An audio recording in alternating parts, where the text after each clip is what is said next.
Mr. President, pasensya na po. Akala ko kasi kaya kitang takutin. Akala ko kasi uurong ang mga bayag mo. Sa totoo lang, Mr. President, lahat ng resource person ay kaya kong ipakontem.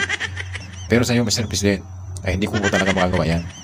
Baka imbis na ipakontem kita, kaya ko ang makontem. Baka, alam nyo naman na itong kongreso ay mga naglulukuhan lang naman kami dito.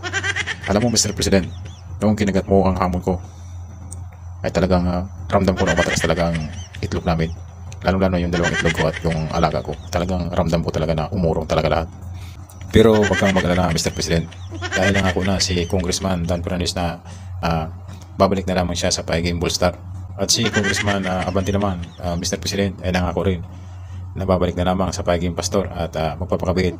At si Congressman Barbers naman, Mr. President, ay nangako rin na magpapakabit at babalik na lamang sa dati niyang trabaho bilang barbers.